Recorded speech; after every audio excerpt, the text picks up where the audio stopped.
9 minute संसद में बोले पप्पू यादव, लेकिन 9 मिनट में ही गर्दा उड़ा दिया।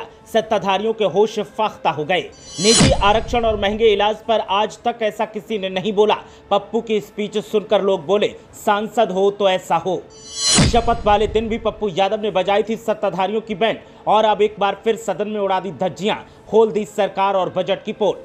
वैसे तो पप्पू यादव का ताल्लुक बिहार की पूर्णिया लोकसभा सीट से है और निर्दलीय अपने दम पर चुनाव जीतकर संसद पहुंचे हैं, लेकिन सदन में 9 मिनट की स्पीच में उन्होंने पूरे देश की बात की और निजी आरक्षण के साथ साथ महंगे इलाज पर सरकार की पुंगी बजा दी। आप भी सुनिए पूरा भाषण और देखिए पप्पू यादव ने कैसे सबको लपेटे में लिया। सभापति महोदय, निजी आरक्षण को लेकर के वर्तमान सरकार 10 सालों में कभी भी किसी भी बजट में प्राइवेट आरक्षण को लेकर एसटी एससी अत्यंत पिछड़े वर्ग के लिए जब आपने सरकारी नौकरी खत्म कर दी, उसी का एक हिस्सा है बजट में जो आया है ओबीसी वर्ग के लिए, जिनकी राह में कठिनाई, छात्रों की pre 210 crore, post matric 10 crore, लगभग 921 करोड़, छात्रवृत्ति नेशनल फेलोशिप 55 करोड़, विदेशी शिक्षा की सब्सिडी स्कीम 25 करोड़ तथा छात्रावास योजना पर 45 करोड़ रुपया के अनुमान। मतलब 2024 के बजट अनुमान के पिछड़े वर्ग के छात्रों और अनुसूचित जनजाति की उच्च शिक्षा विकास के लिए योजना सरकार में बहुत कम घटा दिया एसटी एससी का और ओबीसी का। एक तरफ आप अत्यंत पिछड़ा ओबीसी एसटी एससी के आरक्षण को खत्म कर रहे हैं, एक तरफ उनकी इकोनॉमी को खत्म कर रहे हैं। विदेश जो एसटी एससी ओबीसी के बच्चे जा रहे थे उसके लगभग पैसे आपने 3 हिस्सा कम कर दिया। तो मेरा उसमें कहना बिल्कुल साफ है कि अध्यक्ष महोदय, सबसे जो इम्पोर्टेंट था वो है, आप इसको समझने का प्रयास करिए, वो सबसे ज़्यादा है एजुकेशन, हेल्थ, नरेगा, विडो। मैं सभापति महोदय, विडो के बारे में जो 6 पेंशन है, विधवा पेंशन है, वृद्धा पेंशन है, निःशक्त पेंशन है, मैं सरकार से जानना चाहूँगा ये 300 रुपया कब तक आप दोगे? 400 रुपया कब तक? क्या इस पेंशनधारी को 1000 से 2000 रुपया वृद्धा पेंशन को क्या नहीं बढ़ाना चाहिए?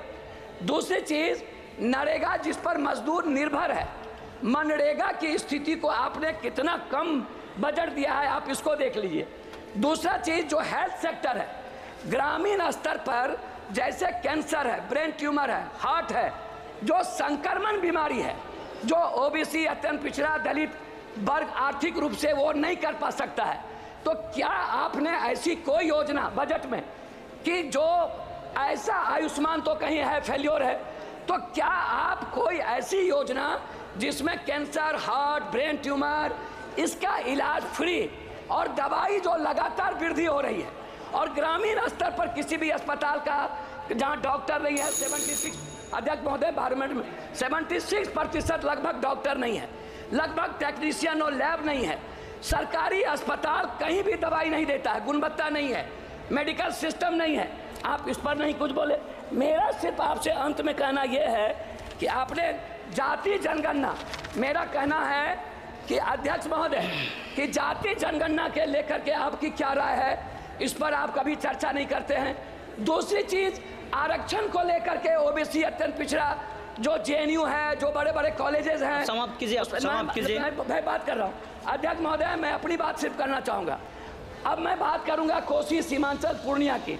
मेरा रिक्वेस्ट आपसे यह है कि पूर्णिया में IIT और IIM का हब, सीमांचल पूर्णिया में केंद्रीय विश्वविद्यालय, अखिल भारतीय आयुर्वेदिक संस्थान सहरसा में, आप समाप्त लगभग मैं समाप्ति कर रहा हूँ अध्यक्ष महोदय अपनी बात करके, कोर्ट स्टेशन और पूर्णिया जंक्शन में वाशिंग पीठ, लगभग कोसी नदी पर हाई डैम, पूर्णिया बिहार को उप राजधानी, दूसरा उच्च न्यायालय बेंच की अभिलाष कर रहा हूँ, मक्का और मखान। मैं आपसे आग्रह करूंगा सभापति, प्लीज कंक्लूड, प्लीज। मैं बजट के लिए, मैं आज सभापति महोदय, बजट में फूड प्रोसेसिंग और डेयरी मिल्क, मक्का मखान के लिए मैं इस बजट में चाहूंगा कि बिहार को विशेष पैकेज के रूप में जितने बंद पड़े फैक्ट्री हैं, क्योंकि मजदूर बाहर जाते हैं 2.25 करोड़, इनके लिए कोई इंश्योरेंस नहीं है, किसी मजदूर का धन्यवाद प्लीज धन्यवाद चेयरमैन सर। आज पहले कारगिल जय दिवस है। आज हमारा देश का प्रधानमंत्री जी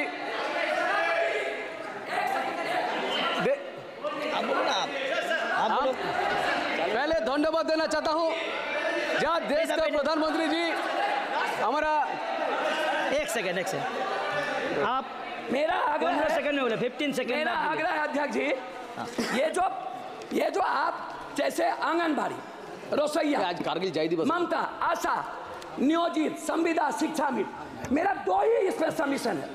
लगातार जैसे अग्निवीर के बारे में ये सवाल उठ रहा है, नियोजित, संविदा, शिक्षा मित्र जो उत्तर प्रदेश में है, इसके खिलाफ ये असमानता है टीचर के प्रति, ये असमानता है एजुकेशन और सम्मानजनक प्रति। ओके, थैंक यू धन्यवाद सर। अजय सदन आज प्लीज कंक्लूड।